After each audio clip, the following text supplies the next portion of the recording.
6h15, l'invité de Comment j'ai réussi, Florian Beau. Bonjour. Bonjour. Merci d'être avec nous. Vous êtes le cofondateur de Rosnack. Vous commercialisez des confiseries un peu particulières, de la barbe à papa sans sucre et sans aspartame, et très prochainement du popcorn sans huile et sans sucre également. Alors ces produits sont arrivés ou vont arriver sur le marché, on va dire dans un deuxième temps, puisqu'au départ vous fabriquiez de la barbe à papa classique, distribuée comme outil de communication événementielle. C'est exactement ça. Ouais. On a commencé il y a 3 ans avec Vanessa, ma compagne, en utilisant la gourmandise comme levier de communication pour les entreprises.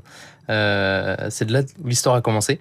Et puis rapidement, on s'est positionné comme une marque produit au gré des opportunités, et notamment l'année dernière. Alors vous avez travaillé avec de grandes marques, Porsche, LVMH, Logitech.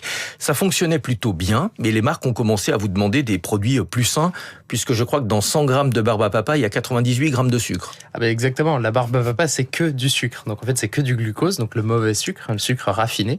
Et donc on nous a demandé de faire un effort pour trouver une solution pour remplacer ce sucre qui était mauvais pour la santé et qui rentrait pas dans les chartes RSE de ces grands groupes. Et donc vous avez développé une recette alternative à base de fibres de légumes et d'un édulcorant naturel qui n'est pas de la stevia. Non, qui n'est pas de la stevia.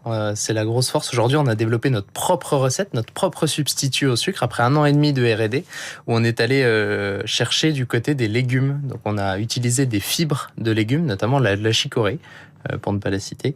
Et aujourd'hui, on utilise notre propre recette qui a un pouvoir sucrant, mais qui n'a pas de pouvoir glycémique. Vous dites, nous avons élaboré, vous avez travaillé avec des scientifiques ou est-ce que vous aviez tous les deux un profil scientifique? Alors non, on n'a pas de profil scientifique, mais on a travaillé avec des scientifiques. On a travaillé notamment avec AgroSup à Dijon, qui sont des élèves qui sont issus d'un parcours scientifique agroalimentaire, qui nous ont accompagnés sur le développement de la recette, et un cabinet parisien assez renommé qui nous a accompagnés dans le développement de Sucra, qui est ce substitut au sucre. Alors, barbe à papa sans sucre, est-ce que le goût, est-ce que la texture ressemble vraiment à de la barbe à papa? C'est exactement pareil. C'est Ouais. même un peu plus gourmand parce qu'on utilise donc des arômes naturels qui sont issus de la gourmandise. Donc, d'ailleurs, vous pouvez retrouver nos produits en grande surface. Et donc, on a un côté ultra gourmand. C'était la premier élément du cahier des charges, de ne pas dénaturer la barbe à papa qu'on connaissait avec cet aspect cotonneux, filamenteux et toujours aussi sucré. Donc, on a un goût sucré. Alors, ces produits ne sont plus réservés au cadre événementiel. Désormais, on peut retrouver votre barbe à papa sans sucre en ligne et également en grande distribution. Je crois que c'est chez Carrefour. Ça a été difficile de vous faire une place dans les rayons? Alors, on est en train de se faire une place. Nous, on a eu la chance d'être tout de suite visible et contacté directement par Carrefour. Il y a beaucoup de marques qui se battent, beaucoup de startups qui se battent pour rentrer chez les distributeurs. Nous, ça a été assez rapidement. En l'espace de 6 mois, on a été référencé sur l'ensemble du parc Carrefour, ce qui est très rare. Une startup qui commence, il faut souvent 3-4 ans pour que elle déploie ses produits dans 100% du parc chez une enseigne. Nous, ça a été relativement très rapide, et donc aujourd'hui, on essaie de se batailler dans le rayon confiserie avec les plus gros. Pour avoir plus de place de linéaire. Pour avoir plus de place de linéaire et surtout pour faire émerger la marque, parce que jusqu'à maintenant, nous, on utilisait l'événementiel dans les magasins pour pouvoir faire émerger notre produit. Donc, on avait de la PLV, on avait des mises en avant, des animations. Donc, c'était plutôt facile de faire des ventes. Aujourd'hui, on essaie de se créer une place dans le fond de rayon, ce qui est beaucoup plus compliqué. Ouais, PLV, promotion sur le lieu de vente. Prochainement, vous allez lancer du popcorn sur le même principe, sans sucre, sans huile, mais toujours à base de maïs. Alors, c'est toujours à base de maïs. Et ce qu'on ne sait pas, c'est qu'en fait, quand on achète le maïs pour chez soi, qu'on fait popper dans la casserole, il est soit enrobé d'huile, soit enrobé de sucre. Sinon, un maïs ne peut pas éclore et faire du popcorn. C'est impossible. Et donc, la condition principale pour fabriquer du popcorn, il faut soit du sucre, soit de l'huile. C'est obligatoire. Et donc, nous, on a inventé un nouveau procédé qui n'est pas le même procédé de fabrication du popcorn, qui est un procédé avec des ondes et qui permet de faire éclater le popcorn. Et pour qu'il ait ce goût sucré, on y rajoute notre recette, qui est ce substitut Le de sucre.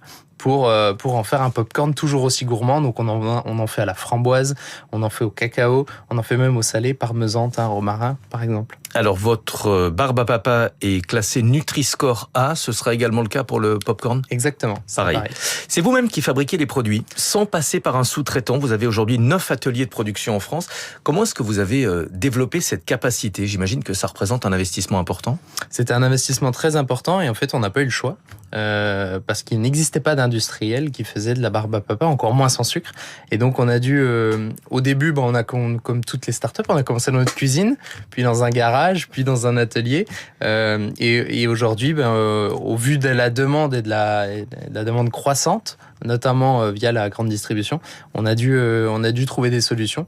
Et donc aujourd'hui, on a déployé 9 ateliers de production qui nous permettent de produire entre 50 et 70 000 nuages par semaine aujourd'hui. Nuage, c'est la marque Donc, Nuage, c'est la marque de la barbe à papa. Ouais.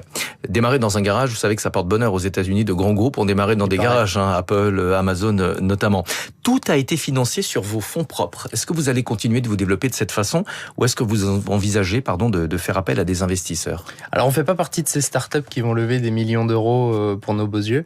Nous, on a décidé d'aller chercher des clients plutôt que des fonds. Aujourd'hui, il faut le dire, il y a quand même une limite à ça. C'est que l'hypercroissance fait que c'est compliqué à développer sur fonds propres. Donc, cette année, on a fait une toute petite levée de fonds qui nous permet d'absorber notre BFR. Parce qu'on est passé d'un besoin en fonds de roulement de quasiment 100 000 euros il y a un an. Aujourd'hui, on a plus de 700 000. Donc, il y a un trou. Donc, il a fallu combler ce trou. Mais on n'a pas levé des fonds parce que c'était sympa de dire qu'on avait levé des fonds. On a levé des fonds parce que c'était nécessaire et qu'on devait recruter des équipes et gérer cette hypercroissance.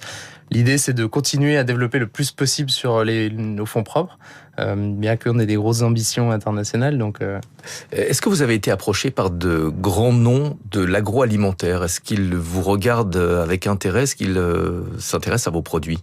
Oui, on a été contacté par deux d'entre eux en début d'année. Qui vous proposaient de s'associer ou de vous racheter? Les deux. On a eu les deux propositions.